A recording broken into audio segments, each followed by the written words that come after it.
당신이라면 생면부지의 타인을 위해 목숨을 걸 수 있습니까? 여기 그 질문에 온몸으로 답한 사람들이 있습니다. 영하의 추위와 전염병, 무너지는 산사태 앞에서도 그들은 결코 구조 요청을 놓지 않았습니다. 강대국들이 계산기를 두드릴 때 그들은 맨손으로 흙을 팠습니다. 프랑스인 의사의 눈에 비친 그들의 모습은 사람이 아니라 성자였습니다. 피보다 진한 의리로 몽골의 눈물을 닦아준 한국인들의 이야기, 지금 시작합니다. 잠깐 좋아요와 구독해주시면 정말 감사하겠습니다. 저는 엘레나 보르지아입니다. 국경 없는 의사회 소속으로 20년 넘게 전 세계 재난 현장을 누빈 베테랑 코디네이터죠. 아프리카의 기근, 아시아의 쓰나미, 중동의 전쟁터까지. 지옥 같은 현장은 셀 수 없이 봐왔습니다. 하지만 그해 7월 몽골에서 마주한 광경은 저를 다시 한번 무너뜨렸습니다. 몽골의 7월은 잔인했습니다. 평소라면 끝없는 초록빛 초원이 펼쳐졌을 땅이 검붉은 진흙 바다로 변해 있었어요. 울란바토르 외곽의 빈민가는 사흘간 쏟아진 폭우와 뒤이은 산사태로 지도에서 완전히 지워져 버렸습니다. 허름한 판잣집 수백 채가 흙더미 아래 묻혀버렸죠. 실종자만 200명이 넘었습니다. 헬기에서 내려다본 현장은 차마 눈뜨고 볼 수 없었습니다. 썩어가는 가축의 사체와 무너진 건물의 잔해가 뒤엉켜 있었고 그 악취는 방독면을 뚫고 들어왔어요. 진흙 속에서 튀어나온 아이의 장난감이 눈에 밟혔습니다. 분홍색 인형이었는데 반쪽이 진흙에 파묻혀 있었죠. 저는 그 순간 무릎이 꺾이는 것 같았습니다. 저 인형의 주인은 지금 어디에 있을까? 살아있기는 한 걸까? 현장 지휘소 텐트 안은 밖보다 더 차가웠습니다. 러시아 지원팀 사령관 이바노프 대령이 지도를 펴놓고 붉은 펜으로 선을 긋고 있었어요. 이 지역에서 러시아는 막강한 영향력을 가지고 있었습니다. 몽골의 광물 자원을 노리는 러시아 입장에서 이번 재난은 협상 카드였던 거죠. 이바노프는 단호하게 선언했습니다. 여기까지만 진입한다고요. 이 안쪽은 지반이 약하니 우리 장비가 빠지면 손해가 막심하다고요. 그가 가리킨 이른바 진입금지 구역. 그곳은 다름 아닌 매몰 중심부였습니다. 가장 많은 실종자가 발생한 곳이요. 저는 참을 수 없어서 따졌습니다. 저 안에 생존자가 있을 확률이 가장 높다고요. 장비가 문제냐고요. 이바노프는 차가운 보드카를 한 모금 들이키며 비웃듯 답했습니다. 엘레나, 우린 자선사업가가 아니야. 몽골 정부가 채굴권 협상 테이블에 앉기 전까진 우린 안전한 구역에서 보여주기만 하면 돼. 제 손이 떨렸습니다. 분노 때문인지 무력감 때문인지 모르겠었어요. 20년간 수많은 현장을 겪으면서 강대국의 논리라는 것을 모르지 않았습니다. 하지만 이렇게 노골적으로 사람 목숨을 협상 카드로 쓰는 모습은 처음이었어요. 저 흙더미 아래에는 누군가의 아버지가, 누군가의 어머니가, 누군가의 아이가 묻혀 있는데 그들에게 생존자는 숫자에 불과했습니다. 구할 가치가 있는 숫자와 없는 숫자. 그들의 계산기에는 생명의 무게가 찍히지 않았어요. 그때였습니다. 천막 밖이 갑자기 소란스러워졌어요. 뭔가 거대한 것이 진흙탕을 뚫고 들어오는 소리가 났습니다. 밖으로 나가보니 흙투성이가 된 군용 트럭 몇 대가 미친 듯이 달려오고 있었어요. 트럭 옆면에는 낯익은 깃발이 펄럭이고 있었습니다. 태극기. 한국 긴급구호대 KDRT였습니다. 저는 의아했습니다. 한국이요. 러시아나 중국에 비하면 이 지역에서 얻을 이권이 거의 없는 나라였거든요. 게다가 저들의 규모를 보세요. 고작 30명 남짓. 트럭도 낡았고 장비도 빈약해 보였습니다. 러시아군의 위용에 비하면 초라하기 짝이 없었어요. 저 적은 인원으로 이 거대한 지옥에서 대체 무엇을 할 수 있단 말입니까? 하지만 그들의 눈빛은 달랐습니다. 트럭에서 내린 그들은 현장을 둘러보더니 러시아군이 그어놓은 금지선을 뚫어지게 쳐다보았어요. 이바노프가 정해놓은 그 선. 넘으면 안 되는 선. 그 너머에 사람들이 묻혀 있다는 것을 그들도 알고 있는 것 같았습니다. 그들의 표정에서 저는 무언가를 읽었어요. 저것은 무모함이 아니었습니다. 저것은 결의였습니다. 저는 그 순간 궁금해졌습니다. 도대체 무엇이 저들을 여기까지 오게 했을까? 얻을 것도 없는 이 먼 타국의 진흙탕까지. 저들은 무엇 때문에 저토록 절박한 눈빛을 하고 있는 걸까? 그때는 몰랐습니다. 그 질문의 답을 알게 되었을 때 제 인생관이 완전히 뒤바뀌게 될 줄은요. 저는 한국팀을 예의주시하기로 했습니다. 20년간 숱한 구조대를 봐왔지만 저들은 뭔가 달랐어요. 그들에게서는 시끄러운 구호도 요란한 지휘도 찾아볼 수 없었습니다. 대신 마치 톱니바퀴처럼 조용히 그러나 정확하게 움직였죠. 누군가는 베이스 캠프를 치고 누군가는 발전기를 돌리고 또 누군가는 장비를 챙겨 진흙 속으로 들어갔습니다. 지시하는 사람도 지시받는 사람도 없는 것처럼 보였어요. 모두가 자신이 해야 할 일을 이미 알고 있다는 듯이 움직였습니다.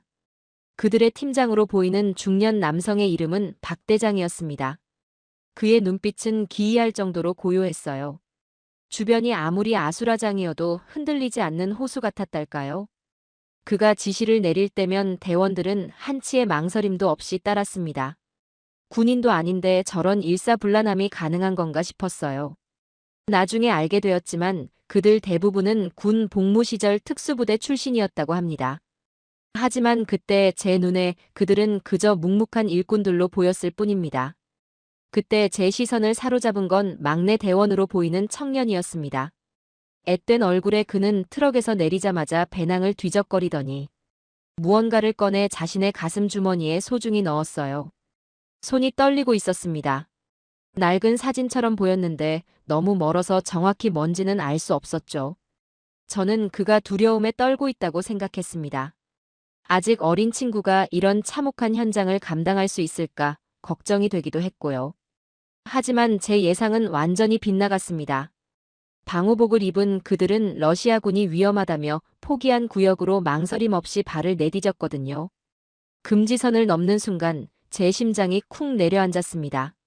저건 자살행위나 다름없었으니까요. 진흙은 허벅지까지 차올랐습니다. 한 걸음 뗄 때마다 쩍쩍 소리를 내며 사람을 집어삼킬 듯했어요. 발을 빼려고 해도 진흙이 놓아주지 않았습니다. 마치 지옥의 손이 발목을 붙잡고 끌어당기는 것 같았죠. 그 속을 뚫고 나아가는 것만으로도 엄청난 체력이 소모되었을 겁니다. 그런데도 그들은 멈추지 않았어요. 한 발 한 발. 죽음의 늪속으로 걸어 들어갔습니다. 러시아 병사들이 그 모습을 구경거리처럼 지켜보고 있었습니다. 따뜻한 커피를 홀짝이면서요. 저러다 묻히면 누가 구해준대. 무모한 놈들. 비아냥거리는 소리가 들렸습니다. 한 러시아 병사는 동료에게 킬킬대며 말했어요. 아시아인들은 원래 저래. 계산을 못해. 저들은 한국팀을 비웃고 있었습니다. 마치 서커스 구경하듯이요. 저도 솔직히 말하면 그 순간 한국팀이 무모하다고 생각했습니다. 저 적은 인원과 빈약한 장비로 저 위험한 구역에 들어가는 건 영웅행위가 아니라 자살행위라고요. 구조대원이 죽으면 그걸 또 누가 구합니까? 저는 박 대장에게 다가가 제발 철수하라고 권유하려 했습니다. 하지만 한국팀은 대꾸조차 하지 않았습니다. 그들은 묵묵히 삽을 들고 탐지견을 앞세워 죽음의 땅으로 걸어 들어갔어요. 그 뒷모습을 보며 저는 설명할 수 없는 기시감을 느꼈습니다. 저들은 무모한 것이 아니었어요. 무언가에 쫓기는 사람들처럼 혹은 무언가에 이끌리는 사람들처럼 절박해 보였습니다. 떨리는 손으로 사진을 품에 넣던 그 막내 대원도 진흙 속으로 들어갔습니다. 두려움에 떨던 그 청년이 지금은 눈빛이 완전히 달라져 있었어요. 뭐랄까요? 마치 무언가를 지키려는 사람의 눈빛이었달까요? 저는 궁금해졌습니다. 저 사진 속에는 누가 있는 걸까? 대체 무엇이 저 어린 청년을 저토록 단단하게 만든 걸까? 저녁 무렵 한국팀이 첫 번째 생존자를 끌어올렸습니다. 진흙에 파묻혀 있던 60대 노인이었어요. 숨이 끊어지기 직전이었지만 살아있었습니다. 러시아군이 포기한 바로 그 구역에서요. 이바노프 대령의 얼굴이 굳어지는 것을 저는 똑똑히 보았습니다. 저 계산의 밝은 남자의 계산이 틀렸던 겁니다. 그날 밤 저는 잠들지 못했습니다. 머릿속에서 하나의 질문이 계속 맴돌았거든요. 도대체 무엇이 저들을 저토록 움직이게 하는가? 이권도 없고 영향력도 없고 얻을 것이 아무것도 없는데. 왜 저들은 목숨을 걸고 있는가? 저는 그 답을 찾기 위해 그들을 더 가까이서 지켜보기로 결심했습니다. 해가 졌습니다. 몽골의 밤은 낮과 완전히 다른 세상이었어요. 뼈가 시리도록 추웠습니다. 영하까지 떨어지는 기온에 이가 저절로 부딪혔죠. 규정상 일몰 후 구조 활동은 중단되어야 했습니다. 시야가 확보되지 않은 상태에서의 작업은 2차 사고를 부르기 때문이에요. 추락할 수도 있고 추가 붕괴에 휩쓸릴 수도 있습니다. 그래서 프랑스 팀도 러시아 팀도 모두 철수하여 텐트 안으로 들어갔습니다. 하지만 어둠 속에서 불빛이 번쩍였습니다. 한국 팀이었어요. 그들은 발전기를 켜고 서치라이트를 띄웠습니다. 칠흑 같은 어둠 속에서도 그들은 멈추지 않았어요. 저는 따뜻한 텐트 안에 있는 것이 죄스러워 밖으로 나갔습니다. 왜 그랬는지 모르겠어요. 그냥 가만히 있을 수가 없었습니다. 가까이서 본 그들의 모습은 충격적이었습니다. 중장비가 들어가지 못하는 좁은 틈새를 그들은 맨손으로 파내고 있었거든요. 장갑은 이미 찢어져 피와 진흙이 뒤엉켜 있었습니다. 손등에서 피가 흐르는데도 그들은 손을 멈추지 않았어요. 차가운 진흙 속에 손을 집어넣고 한 줌 한 줌 퍼냈습니다.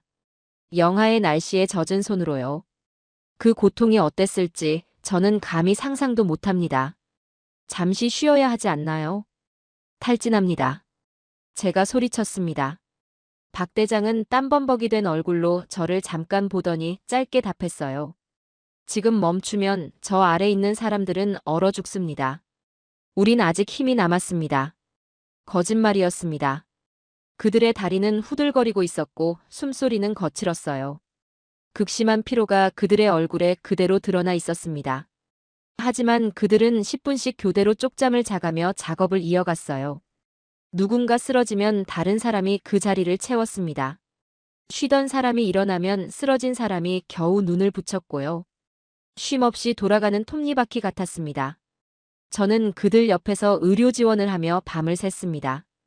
그러면서 한 가지 이상한 점을 발견했어요. 그들은 불평을 하지 않았습니다.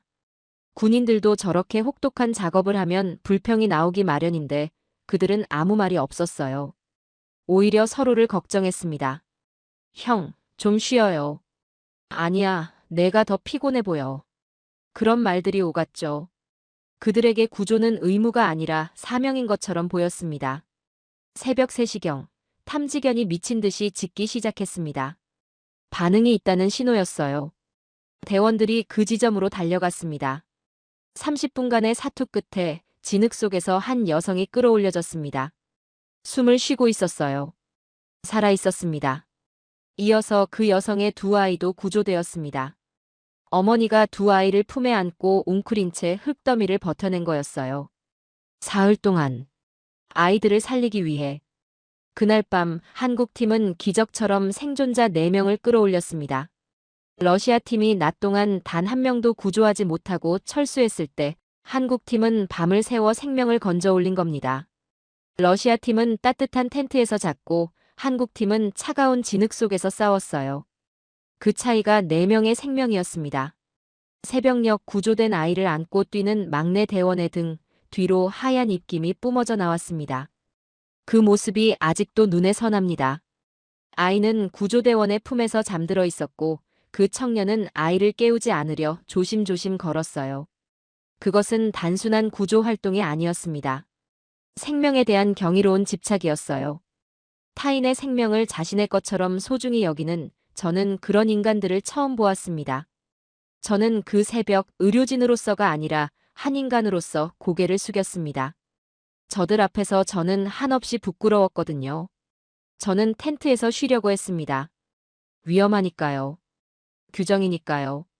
하지만 그들은 그런 것 따위 생각하지 않았어요. 오직 저 아래 묻혀있는 사람들만 생각했습니다. 그것이 그들과 나의 차이였습니다. 나중에 들은 이야기입니다. 구조된 어머니는 흙더미 아래에서 아이들에게 계속 노래를 불러주었다고 해요. 무너지는 천장 밑에서 캄캄한 어둠 속에서 그녀는 아이들이 겁먹지 않도록 자장가를 불렀답니다. 사흘 동안요.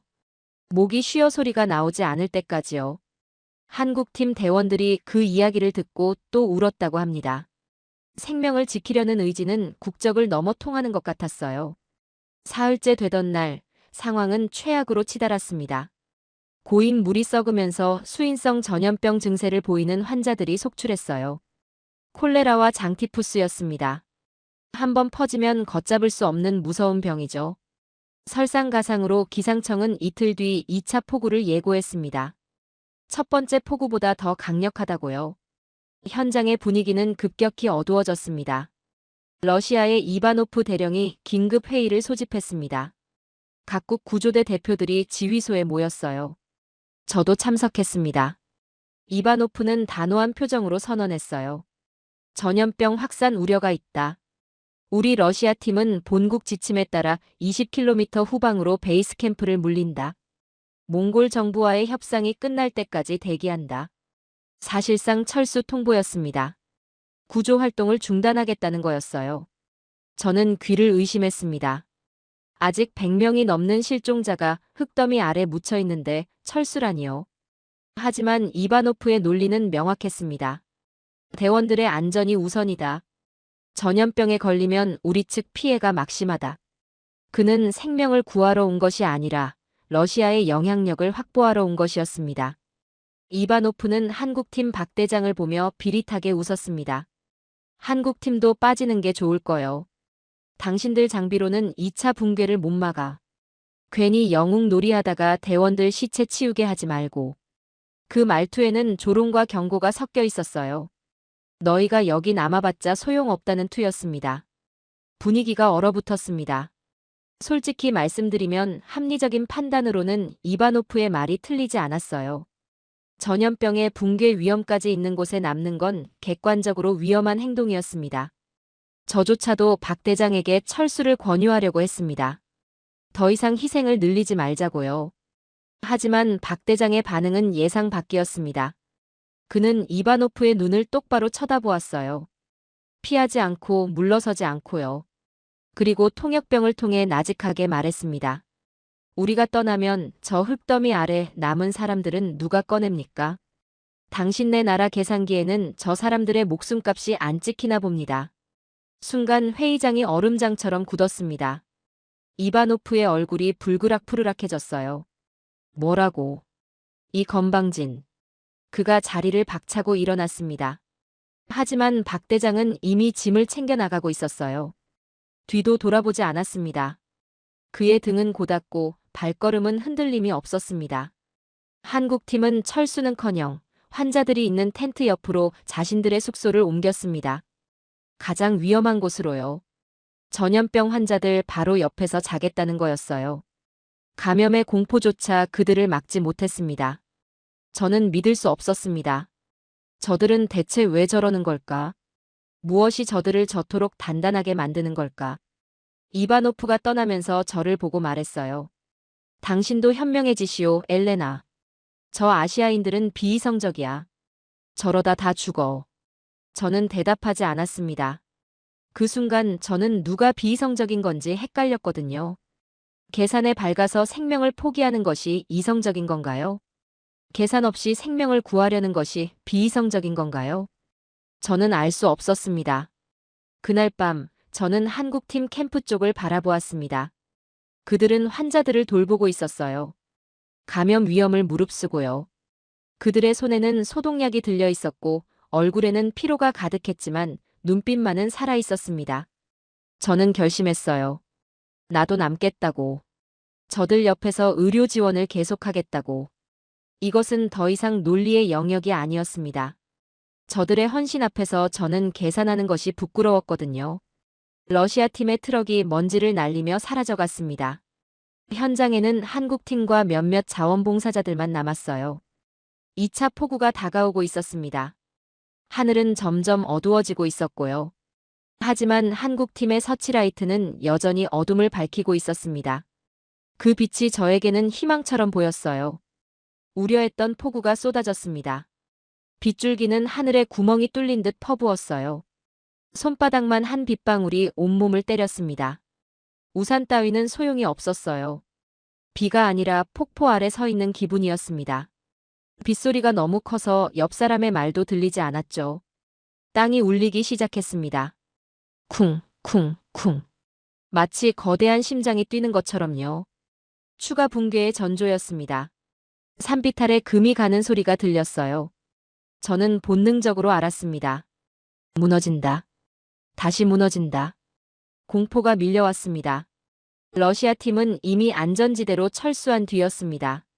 현장에는 오직 한국 팀과 이동이 불가능한 중환자들, 그리고 저를 포함한 몇몇 의료진뿐이었어요. 우리는 고립되었습니다. 누가 와서 구해줄 사람이 없었어요. 무너집니다. 피해야 해요. 누군가 비명을 질렀습니다. 산비탈에서 거대한 흙더미가 쏟아져 내렸어요. 슬로 모션처럼 느려 보였지만 실제로는 순식간이었습니다. 문제는 그 방향이었어요. 하필이면 우리가 구조해둔 생존자들이 모여있는 임시 막사 쪽이었습니다. 수십 명의 부상자들이 그 안에 있었어요. 움직일 수 없는 사람들이요. 그 순간 저는 평생 잊지 못할 장면을 목격했습니다. 한국 대원들이 도망가는 대신 막사 쪽으로 달리기 시작한 겁니다. 반대 방향으로요. 죽음을 향해 달려간 거예요. 저는 소리쳤습니다. 안 돼요. 피해요. 하지만 그들은 멈추지 않았습니다. 그들은 쏟아지는 토사를 온몸으로 막으려는 듯 무너진 축대 옆에 인간 사슬을 만들었습니다. 서로의 팔을 붙잡고 줄을 섰어요. 가지고 있던 샌드백과 자재들, 심지어 자신들의 몸으로 물길을 돌리려 안간힘을 썼습니다. 진흙이 밀려왔고 그들은 밀려나고 또 버티고 또 밀려나고 또 버텼어요. 박 대장의 고함 소리가 빗소리에 묻혔습니다. 버텨. 조금만 버텨. 그들은 미끄러지고 넘어지면서도 서로의 팔을 놓지 않았어요. 한 명이 쓰러지면 다른 사람이 붙잡았습니다. 자연의 거대한 힘 앞에서 인간은 너무나 작아 보였어요. 개미가 홍수에 맞서는 것처럼 무모해 보였습니다. 하지만 그 작은 점들이 뭉치니 기적이 일어났습니다. 그들이 만든 인간 방파제가 진흙의 흐름을 갈라놓은 겁니다. 완전히 막지는 못했지만 방향을 틀었어요. 막사를 피해서 옆으로 빠져나갔습니다. 사람의 힘으로 자연의 힘을 꺾은 거예요. 저는 눈을 의심했습니다. 비가 잦아들 때까지 그들은 그 자리를 떠나지 않았습니다. 1시간 넘게요. 온몸이 진흙투성이가 되고 얼굴에서는 피인지 진흙인지 모를 것이 흘러내렸어요. 하지만 그들은 꿈쩍도 하지 않았습니다. 막사 안의 사람들이 안전할 때까지요. 폭우가 그치고 나서야 그들은 쓰러졌습니다. 문자 그대로 그 자리에 주저앉았어요. 다리에 힘이 풀린 거죠. 박 대장도 예외가 아니었습니다. 그 고요했던 눈빛의 남자가 진흙 위에 털썩 앉아 거친 숨을 몰아쉬고 있었어요. 그들은 공포를 느끼지 않은 것이 아니었습니다. 공포보다 더 지켜야 할 무언가가 그들을 그 자리에 박아놓은 겁니다. 저는 그 빗속에서 그들의 얼굴을 바라보았어요. 흐르는 것이 빗물인지 땀인지 아니면 눈물인지 분간할 수 없었습니다. 어쩌면 셋 다였을 거예요.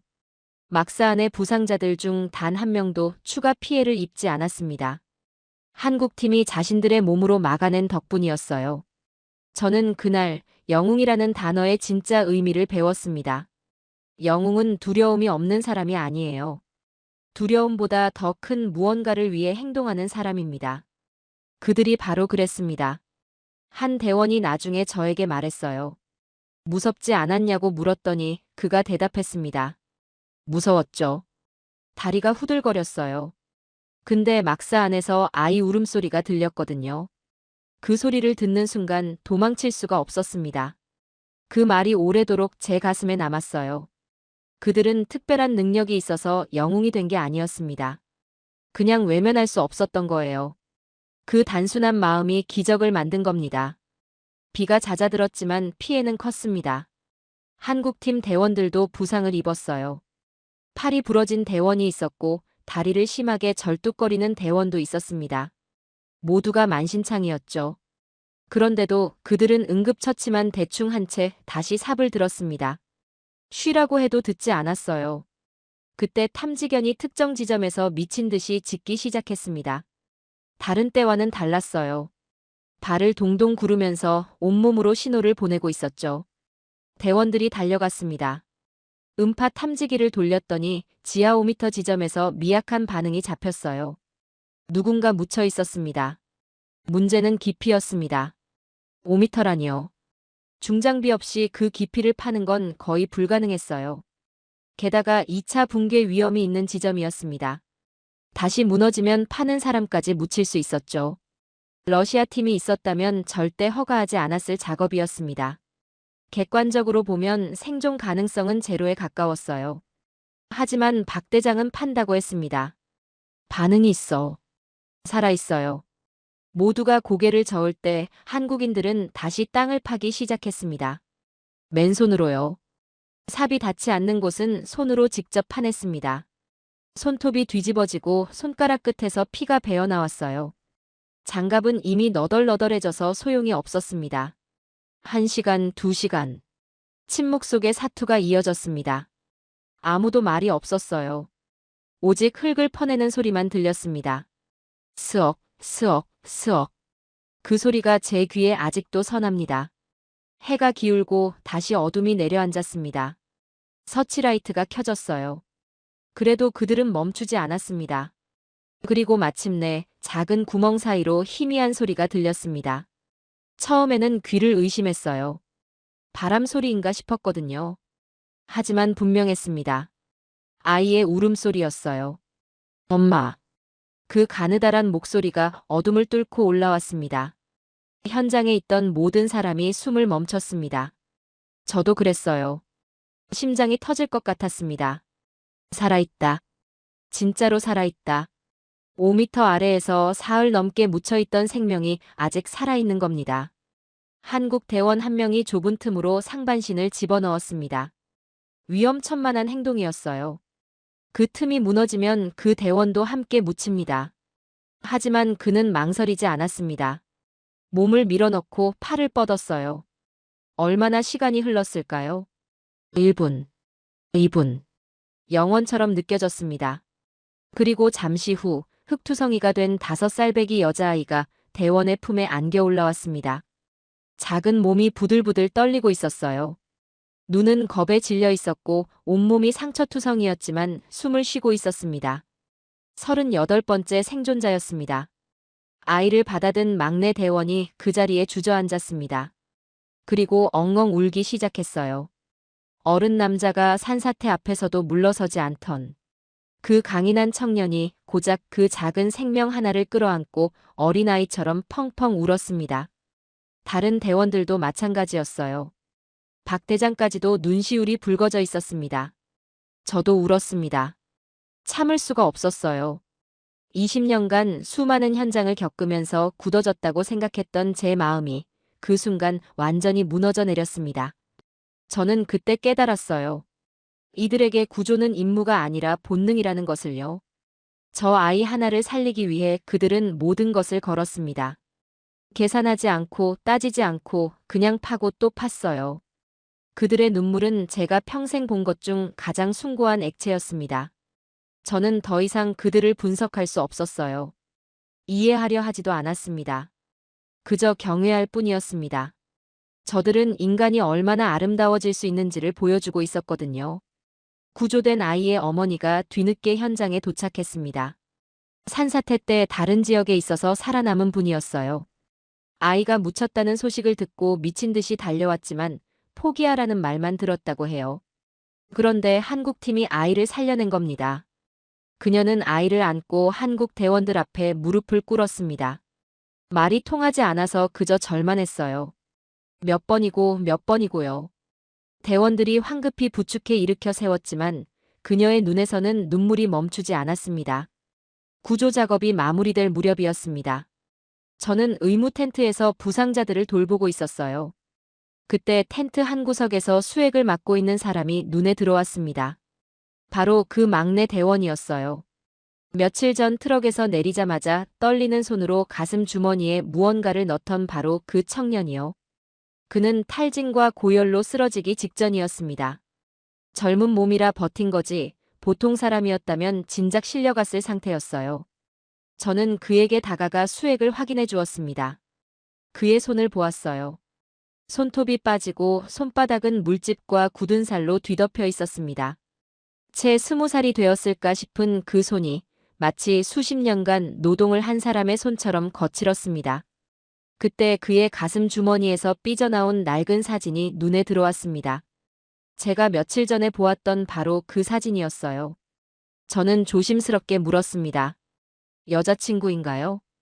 그는 힘없이 웃으며 고개를 저었습니다. 그리고 서툰 영어로 답했어요. 아닙니다. 이건 제 할아버지입니다. 저는 의아했습니다. 할아버지 사진을 왜 재난 현장까지 가져왔을까요? 그가 천천히 말을 이었습니다. 한국 전쟁 때요, 할아버지가 어린아이였을 때 다른 나라 군인들이 할아버지를 구해줬다고 합니다. 유엔군이요. 프랑스 군인도 있었고 미국 군인도 있었대요. 폭격 속에서 할아버지를 업고 뛰었다고요. 그는 잠시 말을 멈추고 사진을 바라보았습니다. 사진 속에는 군복을 입은 외국인들과 어린 소년이 함께 있었어요. 세월에 바랜 흑백 사진이었습니다. 할아버지가 돌아가시기 전에 제게 말씀하셨어요. 너는 빚이 있다고요. 내 목숨은 내 것만이 아니라고요. 다른 사람들이 목숨을 걸어서 지켜준 목숨이니까 너도 다른 사람을 위해 살아야 한다고요. 빚을 갚으라고 하셨습니다. 가슴이 먹먹해졌습니다. 그제야 모든 것이 이해가 되었어요.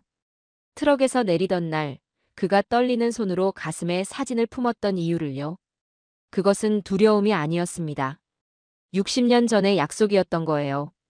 그 약속을 지키기 위해 이 어린 청년은 먼 타국의 진흙탕 속에서 자신의 젊음을 불태운 겁니다. 저는 묻고 싶었습니다. 무섭지 않았냐고요. 죽을 수도 있었잖아요. 하지만 묻지 않았습니다. 이미 답을 알았으니까요. 물론 무서웠을 겁니다. 하지만 할아버지와의 약속이 그 두려움보다 컸던 거죠. 텐트 밖으로 나오니 해가 지고 있었습니다. 멀리서 러시아 팀이 복귀하는 모습이 보였어요. 깨끗한 군복을 입은 그들은 흙투성이가 된 한국 팀을 보며 묘한 표정을 지었습니다. 부끄러움이었을까요? 아니면 이해할 수 없다는 표정이었을까요? 어쩌면 둘 다였을 겁니다. 분명한 건 하나 있었습니다. 이곳 몽골 사람들의 눈은 더 이상 러시아군을 향하지 않았어요. 주민들은 한국 대원들에게 다가가 말없이 따뜻한 마유주를 건네고 있었습니다. 마유주는 몽골 전통 음료인데 손님에게 대접하는 것이 최고의 예의라고 하더군요. 그들은 말이 통하지 않았지만 눈빛으로 감사를 전하고 있었습니다. 저는 그 장면을 보며 생각했어요. 70년 전 한국을 도왔던 군인들은 이런 걸 바라지 않았을 겁니다. 그냥 눈앞에 죽어가는 아이를 내버려 둘 수 없었던 거겠죠. 그런데 그 선의가 씨앗이 되어 70년이 지난 지금 이 먼 몽골 땅에서 꽃을 피우고 있었습니다. 한국인들은 받은 은혜를 잊지 않고 다른 누군가에게 되갚고 있었어요. 이것이 인류가 연결되는 방식인가 봅니다. 선의의 고리. 끊어지지 않는 그 고리가 세상을 지탱하고 있는 거죠. 막내 대원이 마지막으로 저에게 말했습니다. 할아버지가 늘 말씀하셨대요. 은혜를 갚을 때는 준 사람에게만 갚는 게 아니라고요. 세상 어딘가 도움이 필요한 사람에게 갚아도 된다고요. 그게 진짜로 갚는 거라고요. 저는 그 말을 듣고 한참을 아무 말도 할 수 없었습니다. 이 젊은이는 이미 인생의 진리를 알고 있었어요. 많은 어른들이 평생 깨닫지 못하는 것을 말입니다. 한국팀은 철수하는 마지막 순간까지 현장을 지켰습니다. 열흘간의 사투 끝에 그들이 이룬 성과는 놀라웠어요. 총 38명의 매몰자 구조, 5천여 명의 이재민 진료, 전염병 확산 방지. 수치로만 보면 냉정하게 들릴 수 있겠지만 저 숫자 하나하나가 모두 사람입니다. 누군가의 아버지, 누군가의 어머니, 누군가의 아이. 러시아 팀은 결국 채굴권 협상이 교착 상태에 빠지자 조용히 철수했습니다. 그들이 현장에 남긴 건 깨끗한 군용 텐트뿐이었어요. 반면 한국 팀은 흙투성이가 된 장비와 너덜너덜해진 방호복, 그리고 몽골 사람들의 가슴에 새겨진 따뜻한 기억을 남겼습니다. 박 대장이 떠나기 전 저에게 악수를 청했습니다. 그의 손을 잡는 순간 저는 온몸에 전율이 흘렀어요. 굳은 살과 상처로 거칠기 짝이 없는 손이었지만 그 어떤 비단보다 따뜻했습니다. 엘레나, 당신도 고생 많았습니다. 우린 이제 갑니다. 그가 짧게 말했어요. 담담한 어투였지만 그 안에는 진심이 담겨 있었습니다. 저는 물었습니다. 다음에는 어디로 가시나요? 그가 대답했어요. 아직 모릅니다. 세상 어딘가에서 우리를 필요로 하면 그곳으로 가겠죠.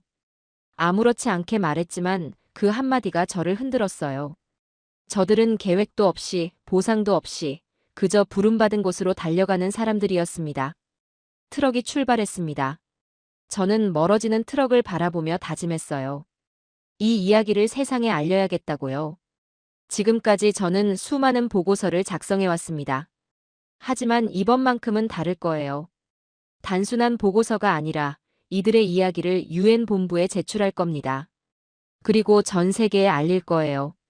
진짜 강대국은 핵무기를 가진 나라가 아닙니다. 최첨단 기술을 가진 나라도 아니에요. 진짜 강대국은 타인의 고통을 위해 기꺼이 자신의 피를 나눌 줄 아는 나라입니다. 그 기준으로 보면 대한민국은 세계 최강 대국이에요. GDP나 군사력 순위 같은 건 중요하지 않습니다. 사람을 대하는 태도가 그 나라의 진짜 수준을 보여주니까요. 한국인들은 자신들의 행동을 정의라고 불렀습니다. 영어로는 번역이 안 되는 단어라더군요. 굳이 설명하자면 이성으로는 설명할 수 없는 끈끈한 감정, 타인을 내 가족처럼 여기는 마음이라고 했어요. 하지만 저는 그것을 희망이라 부르기로 했습니다. 이 험악한 세상에서도 여전히 저런 사람들이 존재한다는 것, 그 자체가 인류의 희망이니까요. 한국팀이 떠난 자리에는 몽골의 아이들이 모여 있었습니다. 저 멀리 사라지는 트럭을 향해 손을 흔들고 있었어요. 그 중에는 진흙 속에서 구조된 5살 배기 소녀도 있었습니다. 아이는 아직 상황을 이해하지 못하는 것 같았지만 엄마 손을 잡고 작은 손을 흔들었어요. 고마워요, 아저씨들. 아이의 목소리가 바람에 실려왔습니다. 저는 그 광경을 보며 눈물을 흘렸습니다. 붉은 진흙 위로 피어난 꽃처럼 한국이 남긴 기적은 오래도록 이 땅에 남을 겁니다. 몽골 아이들은 자라서 어른이 될 거예요. 그리고 언젠가 다른 누군가가 어려움에 처했을 때 그들도 손을 내밀겠죠. 선의의 고리는 그렇게 이어지는 거니까요. 저는 오늘 인류의 미래를 보았습니다. 화려한 연설이나 정치적 선언 속이 아니라 진흙투성이가 된 채 생명을 건져 올리던 한국인들의 땀방울 속에서요. 그들은 계산하지 않았습니다. 대가를 바라지도 않았어요. 그저 눈앞에 죽어가는 사람을 내버려 둘 수 없었을 뿐입니다. 그것이 그들이 가르쳐 준 것입니다. 사람이 사람을 위해 존재한다는 것. 그 단순한 진실을요. 이 글을 읽는 당신에게 묻고 싶습니다. 당신은 무엇을 위해 살고 있습니까? 무엇을 위해 움직입니까? 계산기가 시키는 대로 살고 있습니까? 아니면 심장이 시키는 대로 살고 있습니까? 한국인들은 심장이 시키는 대로 살았습니다. 그래서 저는 그들을 영원히 기억할 겁니다. 붉은 진흙 속에서 만난 이 세상 가장 아름다운 사람들을요. 오늘 우리는 보았습니다. 계산기를 두드리던 강대국들 사이에서 오직 심장 하나로 기적을 만들어낸 대한민국의 모습을요. 진정한 선진국이란 경제력의 크기가 아니라 생명을 대하는 태도에서 결정된다는 것을 그들은 증명해냈습니다. 세계 곳곳에서 피어나는 자랑스러운 한국의 감동 실화, 앞으로도 계속 전해드리겠습니다. 대한민국의 자부심을 더 많은 분들과 나눌 수 있도록 구독과 좋아요 부탁드립니다. 오늘도 가슴 뛰는 하루 보내십시오. 감사합니다.